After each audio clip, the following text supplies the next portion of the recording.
The Lord be with you. And with your A spirit. reading from the Holy Gospel according to John. Glory to you, O Lord. Many of the disciples of Jesus who were listening said, "This saying is hard. Who can accept it?" Since Jesus knew that his disciples were murmuring about this, he said to them, "Does this shock you? What if you were to see the Son of Man ascending to where he was before? It is the Spirit that gives life, while the flesh is of no avail. The words I have spoken to you are spirit and life, but there are some of you who do not believe." Jesus knew from the beginning the ones who would not believe and the one who would betray him. And he said, "For this reason, I have told you that no one can come to me unless it is granted him by my Father." As a result of this, many of his disciples returned to their former way of life and no longer walked with him. Jesus then said to the 12, "Do you also want to live?" Simon Peter answered him, "Master, to whom shall we go? You have the words of eternal life. We have come to believe and are convinced that you are the Holy One of God." The Gospel of the Lord. Praise to you, Lord Jesus Christ. Magandang hapon po sa inyong lahat. A while ago, at 10 o'clock this morning, there was a group of fishermen who came here to celebrate the Eucharist. It was headed by a priest friend, Father Robert Reyes.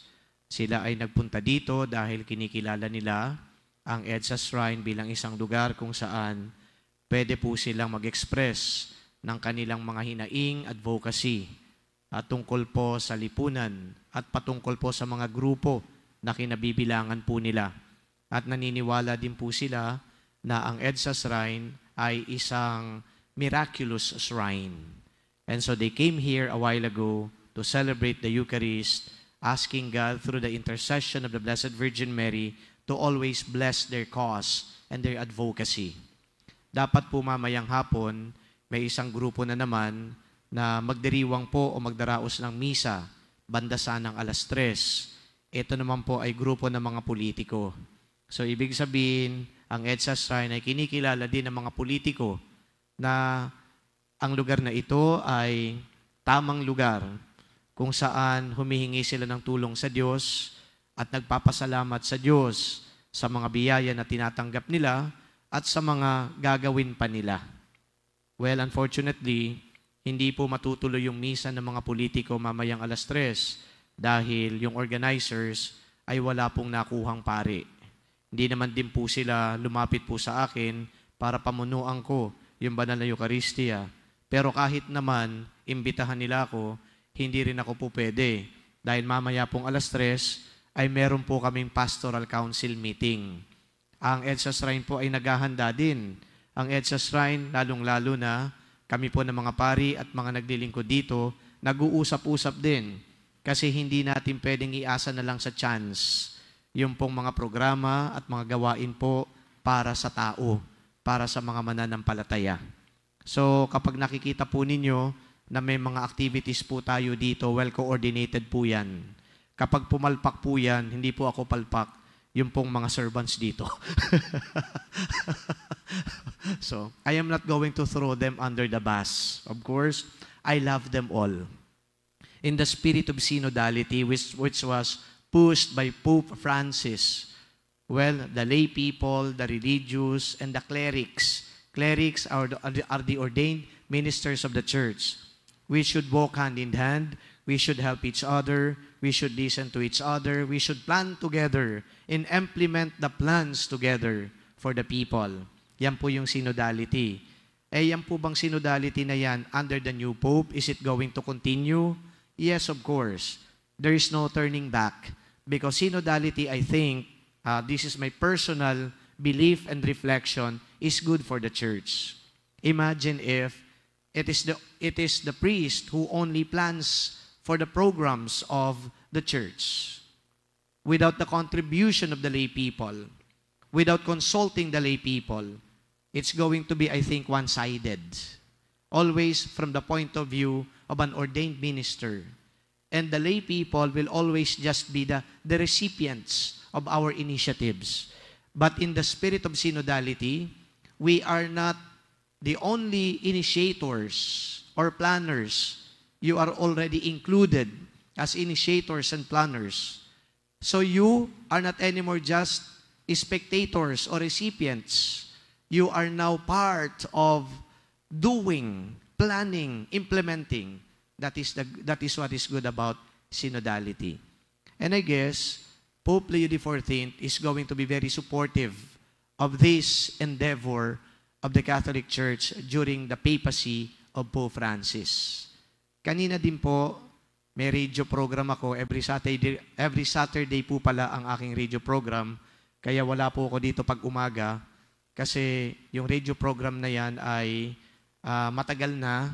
Sinusustain ho ng Radio Veritas. At dito po namin tinatalakay yung mga social issues.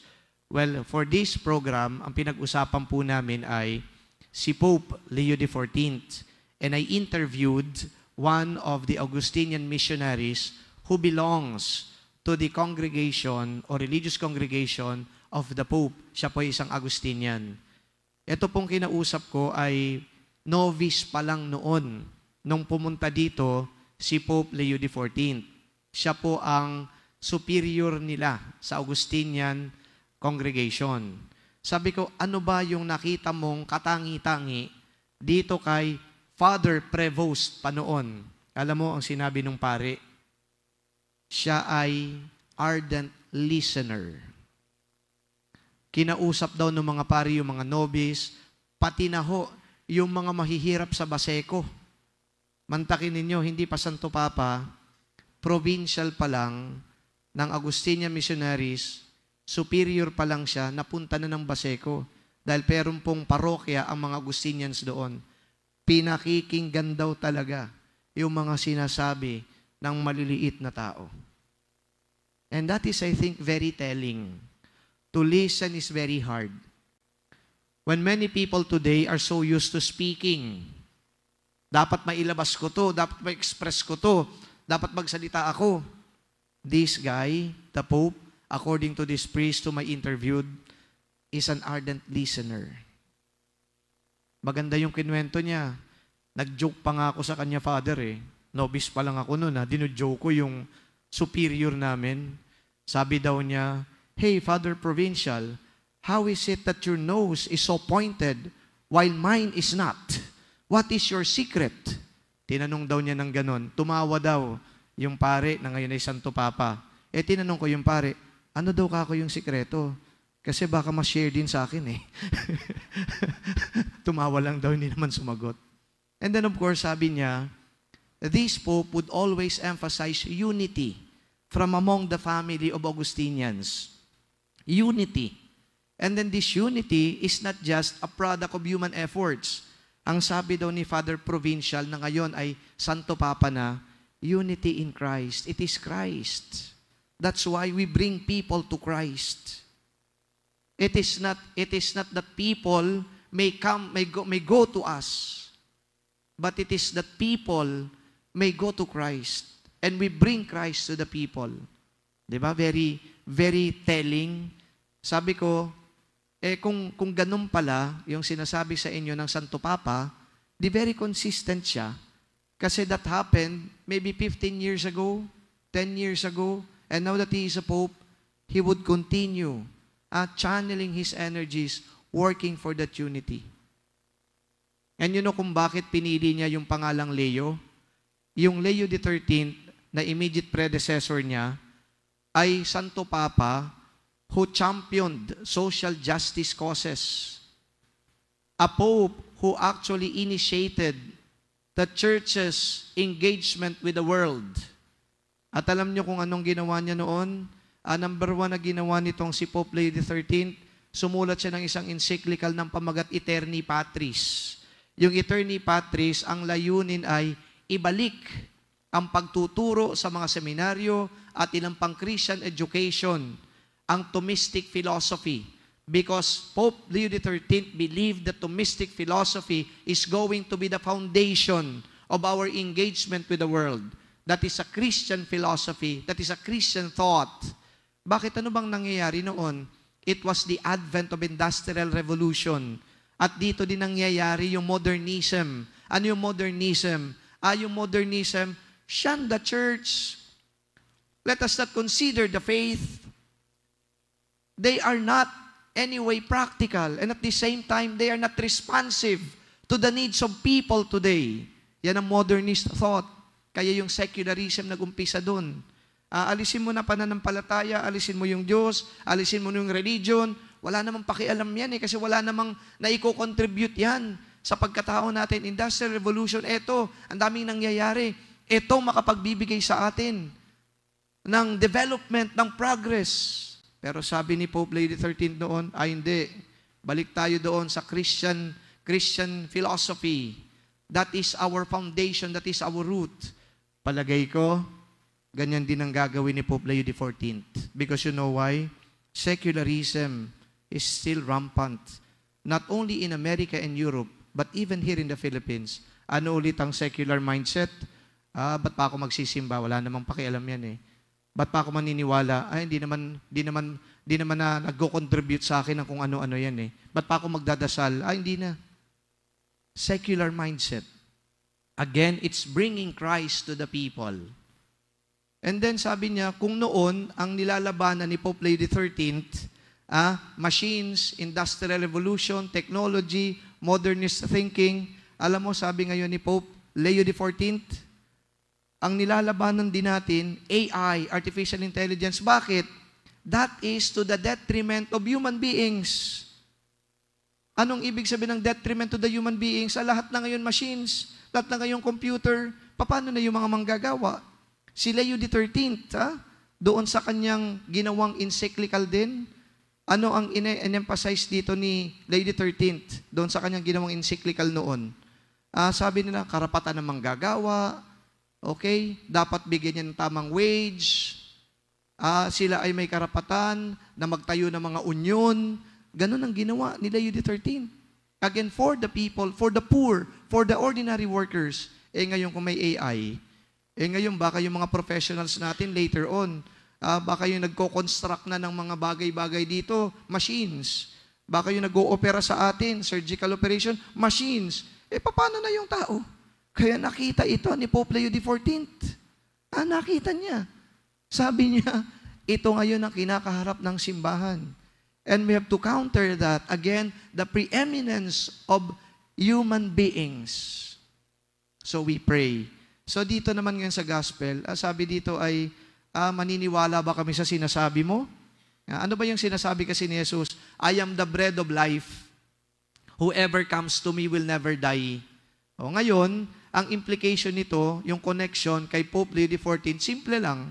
Lumapit tayo kay Jesus sapagkat siya ang pagkaing nagbibigay buhay. Ang tendency ng tao ngayon, secularism, ay lumayo kay Jesus. Dahil akala nila, may pera, may material na bagay, wala nang pakialam sa atin ng pananampalataya ang religion. Kaya naman nating mabuhay eh. Eto na nag-i-enjoy naman tayo, nagtatamasa tayo ng mga bagay na andi dito. Okay na yon, sapat na yon. But that is not enough. So in the gospel, I am the living bread, so come to me because I am the food that gives life. Ano ulit ang connection kay Pope Leo XIV? Simple lang. Sabi ni Pope Leo XIV, di ba? Lumapit tayo sa Diyos. Kung hindi man tayo lalapit sa Diyos, o kami na mga pare, we bring Christ to the people so that Christ becomes the origin of life. He is the bread that gives life. Naku ho, ang dami ko pa husa ng sasabihin. Pero tinitingnan ko na kayo, nagmamadali na kayo. Alam ko yung mga tao dito sa EDSA Shrine, laging nagmamadali. But anyway, snippets pa lang ho yan. Sa mga susunod na araw, I will continue reflecting on the papacy of Pope Leo XIV because I think this is very significant for us to know. Because by knowing, we shall understand kung ano ang papel ng simbahan sa mundo ngayon. God bless us all. Amen.